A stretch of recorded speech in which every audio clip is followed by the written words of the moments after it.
నమస్కారం welcome to Sasha TV news ముందుగా headlines ప్రజా సమస్యలను నాణ్యతతో పరిష్కరించాలని అధికారులను ఆదేశించిన జిల్లా కలెక్టర్ రాజకుమారి గనియా శ్రీ భక్త కనకదాస చిత్రపటానికి ఘన నివాళులు అర్పించిన జిల్లా కలెక్టర్ రాజకుమారి గనియా సమ్మెబాట పట్టనున్న 108 ఉద్యోగులు తమ న్యాయమైన కోరికలను తీర్చాలని కోరుతూ జిల్లా కలెక్టర్ కార్యాలయం ఎదుట నిరసన ఆశా వర్కర్ల న్యాయమైన డిమాండ్లను వెంటనే అమలు చేయాలని కోరుతూ నంద్యాల జిల్లాలో ధర్నా కార్యక్రమం చాగలమర్రి మండలంలోని రాంపల్లె గ్రామంలో 2 దశాబ్దాల కాలం నాటి రామాలయం కూల్చివేత ఆలయ నిర్మాణం సజావుగా జరిగేందుకు అధికారులు చర్యలు చేపట్టాలని కోరుతూ గ్రామస్తులు జిల్లా కలెక్టర్కు వినతి నంద్యాల పట్టణంలోని శైవ క్షేత్రాల్లో 3వ సోమవారం సంతరించుకున్న కార్తీక శోభ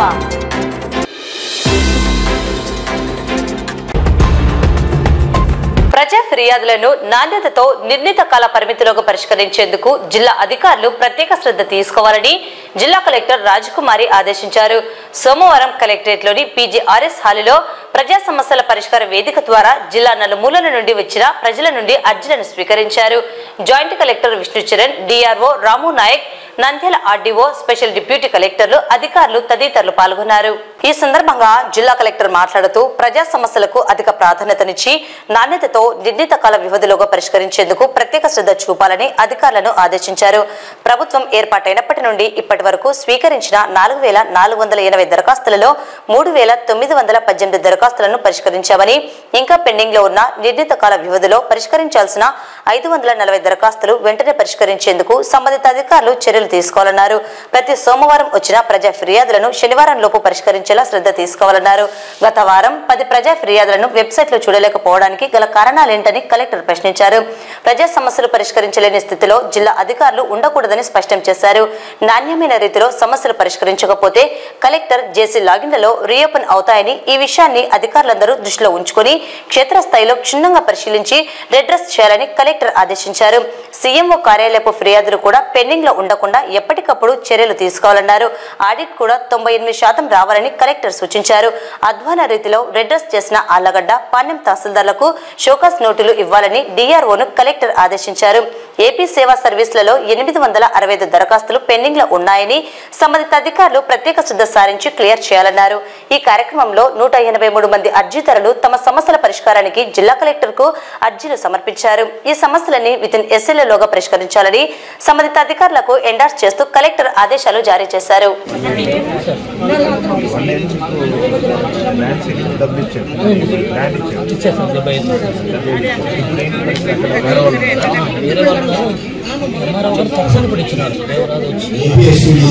సమర్పించలేదు. మేము ఆన్లైన్లో వేరే వాళ్ళని పరిశీలించినాం.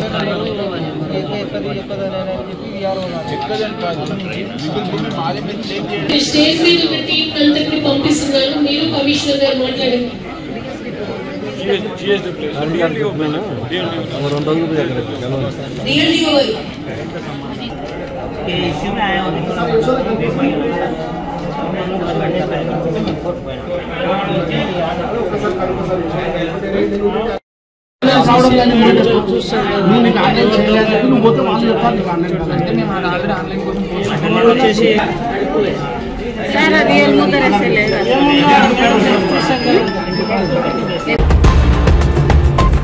కన్నడ రచయితగా, సంగీత విద్వాంసునిగా శ్రీ భక్త కనకదాస గుర్తింపు తెచ్చుకుని తన కీర్తనల ద్వారా ఊరూరా తిరిగి ప్రజలను చైతన్యవంతం చేశారని జిల్లా కలెక్టర్ రాజకుమారి అన్నారు. సోమవారం కలెక్టరేట్లోని పీజీఆర్ఎస్ హాల్లో శ్రీ భక్త కనకదాస జయంతి ఉత్సవం సందర్భంగా శ్రీ భక్త కనకదాసు చిత్రపటానికి జిల్లా కలెక్టర్తో పాటు జాయింట్ కలెక్టర్ విష్ణుచరణ్, పట్టణ కుర్వ సంఘం నాయకులు సతీష్, శంకర్, విజయ్ కుమార్, శివప్రసాద్, సుంక నాగరాజు తదితరులు పుష్పమాల వేసి ఘనంగా నివాళులు అర్పించారు. ఈ సందర్భంగా జిల్లా కలెక్టర్ మాట్లాడుతూ రాష్ట్ర ప్రభుత్వ ఆదేశాల మేరకు శ్రీ భక్త కనకదాస జయంతి ఉత్సవాలను జరుపుకుంటున్నామన్నారు. శ్రీ భక్త కనకదాసు కన్నడ రచయితగా, సంగీత విద్వాంసులుగా కురువ కులానికి వన్నె తీసుకురావడంతో పాటు తన కీర్తనల ద్వారా ప్రతి ఒక్కరిని చైతన్యవంతం చేసి మంచి మార్గాన నడిచేందుకు కృషి చేశారన్నారు. కురువ సంఘం నాయకులు శ్రీ భక్త కనకదాస ఉత్సవాలు వాడవాడలా జరపాలని కోరారని, ఈ మేరకు భవిష్యత్తులో నిర్వహించేందుకు కృషి చేస్తామన్నారు. అంతకుముందు కురువ సంఘం నాయకులు శ్రీ భక్త కనకదాస గురించి అనేక విషయాలు వెల్లడించారు.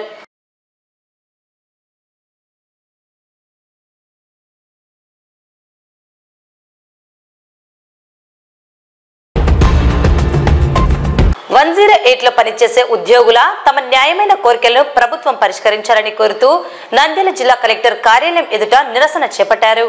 ఈ సందర్భంగా వారు మాట్లాడుతూ 108 అత్యవసర సేవలను బాధ్యతగా చేపడుతూ ప్రజల ప్రాణాలను కాపాడుతున్నామని తెలిపారు. కరోనా కష్టకాలంలో తమ సేవలను విరివిగా నిర్వహించామని, అటువంటి తమకు ప్రభుత్వం ఉద్యోగ భద్రత కల్పించకుండా నిర్లక్ష్య ధోరణి వహించడం సరికాదన్నారు. ఉద్యోగ భద్రత కల్పించాలని, జీవో నెంబర్ 49ని పునరుద్ధరించాలని, గ్రాడ్యుటీ అరెండు లీవ్ చెల్లించాలని, ప్రమాద బీమా కల్పించాలని, పనిచేసే ప్రాంతంలో ఉద్యోగులకు కనీస వసతి కల్పించాలని డిమాండ్ చేశారు. అలాగే ప్రస్తుతం 12 గంటల పని వేళలను చేస్తున్నామని, వాటిని 8 గంటల పని దినాలుగా చేయాలని కోరారు. ప్రభుత్వ ఉద్యోగాల భర్తీలో 108 ఉద్యోగులకు వెయిటేజ్ మార్కులు ఇవ్వాలని కోరారు. తమ న్యాయమైన కోరికలను పరిష్కరించకపోతే సమ్మెబాట పట్టాల్సి వస్తుందని తెలిపారు. ఈ కార్యక్రమంలో 108 ఉద్యోగులు, సిఐటియు నాయకులు పాల్గొన్నారు. నా పేరు జీవన్ అండి. 108 ఏపీ కాంట్రాక్ట్ ఎంప్లాయీస్ నంద్యాల జిల్లా జనరల్ సెక్రటరీ మాట్లాడుతున్నాను. మేము ప్రభుత్వాన్ని ఒకటే డిమాండ్ చేస్తున్నామండి.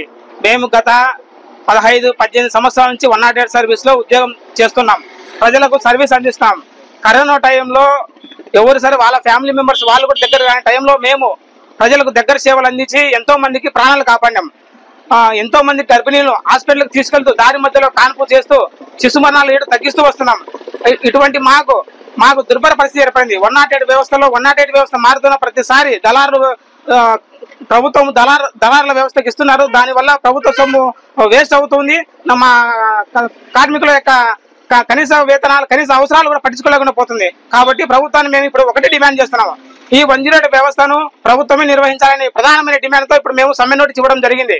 సో ఈ ప్రభుత్వం నిర్వహించడం వల్ల ప్రభుత్వ సొమ్ము ఆదా కావడమే కాకుండా దయచేసి మా కార్మికుల కనీస అవసరాలు కూడా తీర్చాలని మేము డిమాండ్ చేస్తున్నాము. రెండోది వచ్చేసి వైద్య శాఖలో ఎవరికి 12 గంటల విధానం లేదు. బట్ మేము మాత్రం రోజుకు 12 గంటలు డ్యూటీ చేస్తున్నాం. కాబట్టి మాకు పని ఒత్తిడి భారం ఎక్కువ అవుతుంది. మాకు 8 గంటల పని విధానం అమలు చేయాలి.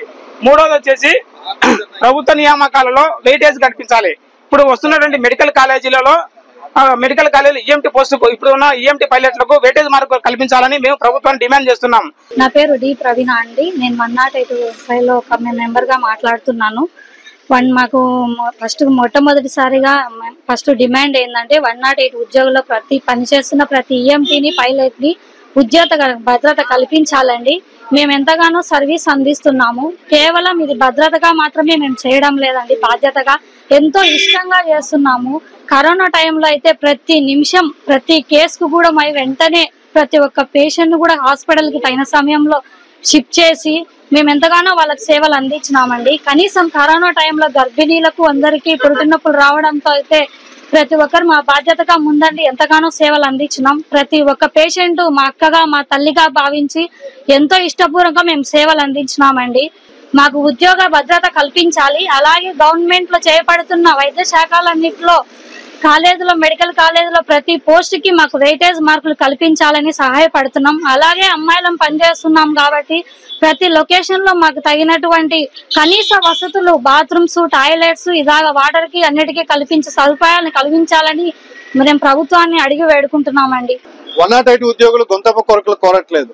ఈరోజు 108 ఉద్యోగులు ఎమర్జెన్సీ సమయంలో క్షతగాత్రులను ఈరోజు చేర్చే పద్ధతుల్లో సర్వీస్ చేస్తా ఉన్నారు. కరోనా లాంటి విపత్కర పరిస్థితుల్లో డాక్టర్లు సైతం కరోనా పేషెంట్ ని తాకడానికి ఇష్టపడిన పరిస్థితుల్లోనే 108 ఉద్యోగులు గర్భిణీల్ని మొత్తం కూడా ఆ పద్ధతులు ఆదుకునే పద్ధతిలో ప్రయత్నం చేస్తున్న పరిస్థితి మనం గమనిస్తా ఉన్నాం. అయినా అటువంటి 108 ఉద్యోగులకు 8 గంటల పనిని పరిమితం చేయాల్సిందిపై నేటికి 12 గంటలు పని చేయించుకోవడం ద్వారా 108 ఉద్యోగులు అనేక రకాల టెన్షన్లకు గురవుతున్నటువంటి పరిస్థితి ఉంది. కాబట్టి 108 ఉద్యోగులకు 8 గంటల పని అమలు చేయాలని, ఒకవేళ 12 గంటలు పని చేయించుకుంటే చట్టం ప్రకారం అదనపు జీతం ఇవ్వాలని చెప్పి మేము డిమాండ్ చేస్తా ఉన్నాం. అట్లే దళారుల చేతుల్లో 108ను ఉంచొద్దు. గతంలో జీవీకి తర్వాత బీజీవీ పేరు మీద సంస్థల్ని ఈ రోజు అరవింద కింద పనిచేయిస్తా ఉన్నారు. ఈ సంస్థకు ప్రభుత్వం నుండే 100% నిధులు కేటాయిస్తున్నప్పటికీ దళారుల చేతుల్లో పెట్టి నడపడం ఇది ఏమాత్రం శ్రేయస్కరం కాదు. ఇది ఉద్యోగులకు నష్టం కలిగించే పద్ధతుల్లో ఉంది. రాష్ట్ర వ్యాప్తంగా ఆశా వర్కర్లు తమ న్యాయమైన డిమాండ్లను వెంటనే పరిష్కరించి అమలు చేయాలని కోరుతూ చేపడుతున్న ధర్నా కార్యక్రమంలో భాగంగా నంద్యాల జిల్లాలోని ఆశా వర్కర్లు సిఐటియు ఆధ్వర్యంలో ధర్నా కార్యక్రమం నిర్వహించారు. వినతి పత్రాన్ని నంద్యాల జిల్లా వైద్య ఆరోగ్య శాఖ అధికారి డాక్టర్ వెంకటరమణకు అందజేశారు. ఈ సందర్భంగా ఆశా వర్కర్స్ మరియు సిఐటియు ప్రతినిధులు మాట్లాడుతూ ఆశా వర్కర్లకు కనీస వేతనం 26,000 చెల్లించాలని, సంబంధం లేని పనులు చేయిస్తున్నారని, వాటిని ఆపాలని కోరారు. విధులకు సంబంధించి 4G సిమ్, నాణ్యమైన సెల్ ఫోన్ ఇవ్వాలని, అందుకు తగిన శిక్షణ కల్పించాలని కోరారు. 10 లక్షల గ్రూప్ ఇన్సూరెన్స్, అన్ని ప్రభుత్వ పథకాలు అమలు చేయాలని డిమాండ్ చేశారు.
తేదీన చలో విజయవాడ కార్యక్రమం జరిగిన నిరంతరం 9వ తేదీన రాష్ట్ర కమిటీని పిలిపించుకోవడం, చర్చల్లో భాగంగా మాకు ఏవైతే డిమాండ్స్ మినిట్స్ కాపీలో రాసిచ్చారో అవి ఇంతవరకు అమలు చేసిన పరిస్థితి లేదు. మా డిమాండ్స్ ప్రకారం మాకు వెంటనే మా డిమాండ్స్ అనేది జీవో రూపంలో చెల్లించాలి. కనీస వేతనం 26,000 రూపాయలు ఇవ్వాలి. అదే విధంగా రికార్డ్స్ వచ్చేసి ప్రభుత్వమే చేసి ఇవ్వాలి. అదే విధంగా ఆశా వర్కర్లకు మెడికల్ లీవులు, మెటర్నిటీ లీవులు, ప్రభుత్వ సెలవులు ప్రభుత్వం ఇవి మాకు జీవోలు వెంటనే విడుదల చేయాలి. అలాగే ఆశా వర్కర్లకి ఇప్పుడు రాజకీయ వేధింపులు అనేది చాలా ఉన్నాయి. అలాగే విహెచ్ఎన్సి కమిటీ పెట్టి ఆశా వర్కర్లను తొలగిస్తామనే విధంగా చాలా దుర్మార్గమైన పనిలో ఇప్పుడైతే చేస్తున్నారు. అలా చేయడానికి మేము ఒప్పుకోము. అలాగే ఆశా వర్కర్ చనిపోతే 20,000 మట్టి ఖర్చుకి ఇస్తామన్నారు. ఇప్పటి వరకు ఇచ్చిందైతే లేదు. అలాగే ఆశా వర్కర్లకి వయో పరిమితి 62 సంవత్సరాలకు పెంచుతామన్నారు. ఆ జీవో వచ్చేంత వరకు ఎవరిని కూడా రిటైర్మెంట్ చేస్తే మేమైతే ఒప్పుకోము. అలాగే ప్రభుత్వ సంక్షేమ పథకాలు ప్రతి ఒక్కటి ఆశా వర్కర్లకు చెల్లించాలి. ఆశా వర్కర్స్ రాష్ట్ర వ్యాప్తంగా జిల్లాల్లో పెద్ద ఎత్తున ధర్నా కార్యక్రమం చేయడం జరిగింది. మా యొక్క డిమాండ్స్ ఎక్కడ చూసినా కూడా తొలగింపులు అనేది చాలా బాధాకరము. ప్రభుత్వమే రికార్డులు ఇవ్వాలి. దాదాపు చాలా వరకు 2,000 రూపాయలు రికార్డులు ఖర్చు చేయాల్సి వస్తా ఉంది. 1 కాదు 2 కాదు 24 రకాల రికార్డులు పెట్టాలని చెప్పేసి మాకు సర్కులర్ వచ్చింది. మీరు పెట్టాల్సిందే అని చెప్పేసి చాలా వరకు పిహెచ్లో ఇబ్బంది పెడుతున్నారు. ఇప్పటి నుంచి మేము ఒక్క రికార్డు కూడా కొనే పరిస్థితి లేదు. మాకు ప్రభుత్వ రికార్డులు ఇవ్వాలి. ప్రభుత్వ రికార్డులు ఇచ్చేంత వరకు ఉన్నట్టువే మేము కొనసాగిస్తాము. అలాగే 4G సిమ్ములు ఇవ్వాలి. మొబైల్స్ 2G ఇచ్చారు, అవి పనిచేయడం లేదు. చాలా వరకు ఇచ్చారు కానీ ఎంత వరకు ఇచ్చారు అనేది చాలా బాధాకరం. 4G సిమ్ములు ఇవ్వాలి, నాణ్యమైన సెల్ ఫోన్లు ఇవ్వాలి. అలాగే చాలా వరకు వేధింపులు అనేది చాలా ఉన్నాయి. ఆ వేధింపులు అనేది అరికట్టాలి.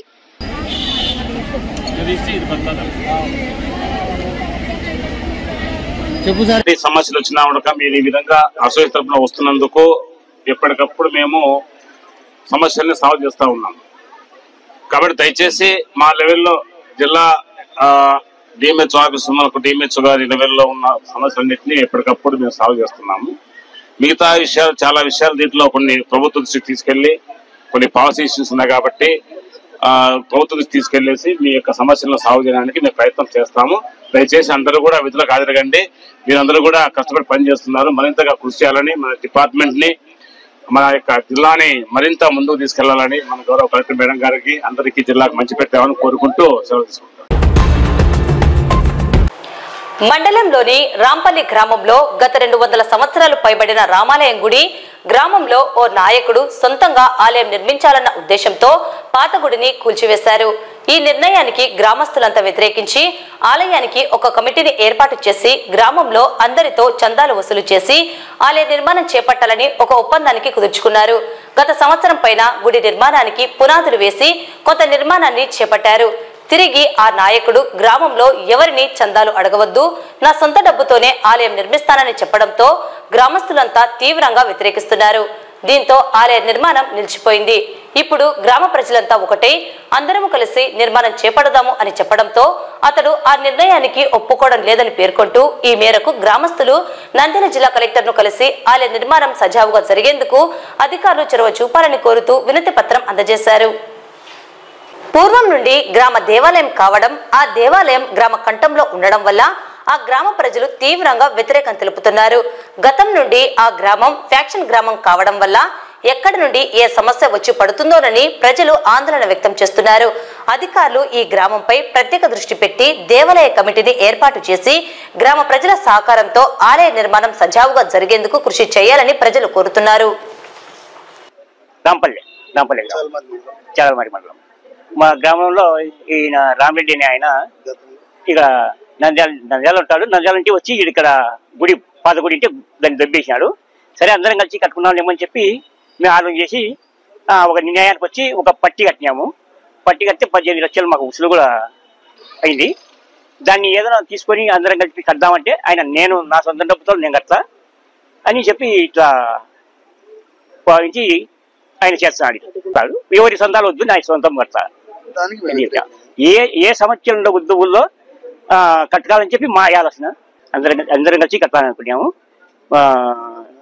తర్వాత ఆయన ఏదో అందరం కలిసి నమ్మించి ఇట్లా మోసం చేసి ఇట్లా మమ్మల్ని మేము సొంతంగా కట్టాలని చెప్పి మమ్మల్ని ఎవరిని సంద తీసుకోవడం లేదు. అది మాకు న్యాయం చేయాలని కోరుతున్నాం. మాకు కలెక్టర్ గారు మాకు న్యాయం చేయాలని చెప్పి కోరుతున్నాం. నా పేరు పుల్లారెడ్డి, చాలమని మండలం, రాంపల్లె గ్రామము. మా గ్రామంలో పాత గుడి గ్రామ సహకార నిర్మించిన గుడి ఉండింది గ్రామకంఠంలో. ఆ గుడిని ఆయన దౌర్జన్యంగా వచ్చి పడగొట్టి దాన్ని నిర్మించాలని ఏదో కోరిక పెట్టుకొని వచ్చినాడు. తన చేతుల్లో ఉండాలా, నేను కట్టుకుంటే గుడి, ఈ గుడి పత్రం నా మీద ఉండాలా, ఈ రాంపల్లె గ్రామంలో చెప్పింది ఏం చెప్పిందే వేదవాక్యం ఉండాలా, ఓ శ్రీరాములు వచ్చినా ఒక పండుగ వచ్చినా టెంకాయలు ముందు మేము కొట్టాలా, మేము చెప్పినలో కొట్టాలా, మేము చెప్పినలో ఎలిక్కిపోవాలా అనే నిర్ణయం లోపల పెట్టుకొని ఈ గ్రామంలో ఓడు కట్టకూడదు, నేను ఒక్కనే కట్టాలతో పూర్తి పట్టుదలతో అహంకారంతో డబ్బుండే మదముతో ఈ విధంగా చేస్తున్నాడు. దీని మీద గ్రామస్తులందరము మా సందాలు తీసుకొని నీ ఎంతనే డబ్బు పెట్టు, నీ డబ్బు దండిగా పెట్టు, గ్రామస్తుల డబ్బు నుంచి ఎక్కువ పెట్టుకో, ఖర్చు పెట్టే దాంట్లో అందరి భాగస్థమై ఉండి ఆ గ్రామం కూడా నిర్మించుకొని అందరము బాగుండాలనే ఉద్దేశం మాకుంది. నీకు ఆ ఉద్దేశం లేదు కనుక ఈరోజు మేము కలెక్టర్ గారికి విన్నపత్రం ఇచ్చినాము. ఆ కలెక్టర్ గారు మాకు న్యాయం చేస్తారని నమ్మకంతో ఉన్నాము. రామిరెడ్డి ఆయన ఉండేది నంద్యాలలో.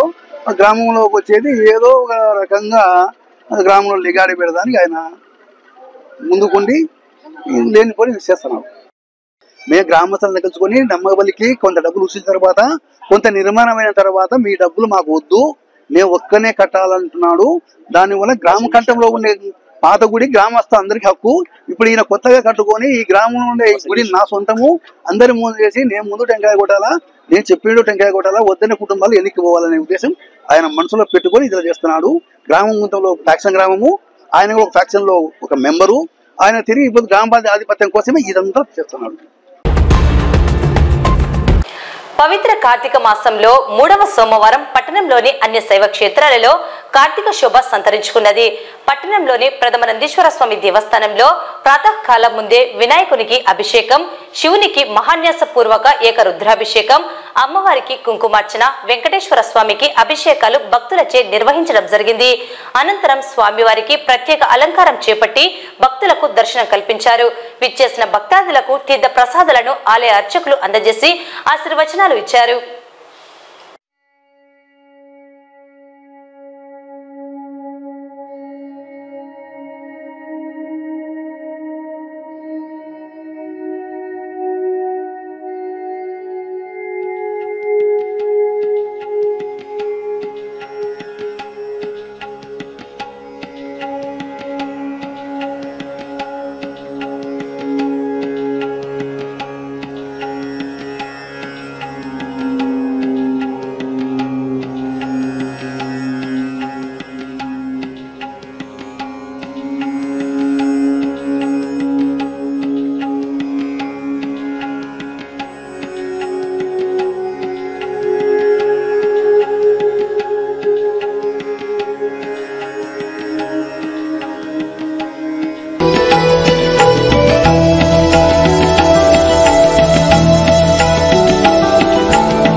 ఈ ప్రథమనందీశ్వర స్వామి దేవస్థానంలో కార్తీక మాసము 3వ సోమవారము కాబట్టి ఉదయాన్నే వేకువజాములో 4 గంటలకు స్వామి వినాయకునికి అభిషేకము, తర్వాత నుంచి శివునికి మాన్యాస పూర్వక ఏకవార రుద్రాభిషేకం, తర్వాత భక్తులచే పంచామృత అభిషేకము 9 వరకు కార్యక్రమాన్ని ఆచరణ చేస్తారు. తర్వాత నుంచి స్వామివారి దర్శనం అనేది అలంకారం చేసి దర్శనానికి చూపిస్తారు. తర్వాత నుంచి అమ్మవారికి కుంకుమార్చన, వెంకటేశ్వర స్వామికి కూడా కుంకుమార్చన కార్యక్రమాన్ని ఆరోపించారు. తర్వాత భక్తులు ఈ కార్యక్రమంలో పాల్గొని తీర్థ ప్రసాదాలు తీసుకుని వెళ్ళవలసిందిగా కోరుచున్నాం. వార్తలు ముగించే ముందు ముఖ్యాంశాలు మరోసారి. ప్రజా సమస్యలను నాణ్యతతో పరిష్కరించాలని అధికారులను ఆదేశించిన జిల్లా కలెక్టర్ రాజకుమారి గనియా. శ్రీ భక్త కనకదాస చిత్రపటానికి ఘన నివాళులు అర్పించిన జిల్లా కలెక్టర్ రాజకుమారి గనియా. సమ్మెబాట పట్టనున్న 108 ఉద్యోగులు తమ న్యాయమైన కోరికలను తీర్చాలని కోరుతూ జిల్లా కలెక్టర్ కార్యాలయం ఎదుట నిరసన. ఆశా వర్కర్ల న్యాయమైన డిమాండ్లను వెంటనే అమలు చేయాలని కోరుతూ నంద్యాల జిల్లాలో ధర్నా కార్యక్రమం. చాగలమరి మండలంలోని రాంపల్లె గ్రామంలో 2 దశాబ్దాల కాలం నాటి రామాలయం కూల్చివేత. ఆలయ నిర్మాణం సజావుగా జరిగేందుకు అధికారులు చర్యలు చేపట్టాలని కోరుతూ గ్రామస్తులు జిల్లా కలెక్టర్కు వినతి. నంద్యాల పట్టణంలోని శైవ క్షేత్రాల్లో 3వ సోమవారం సంతరించుకున్న కార్తీక శోభ.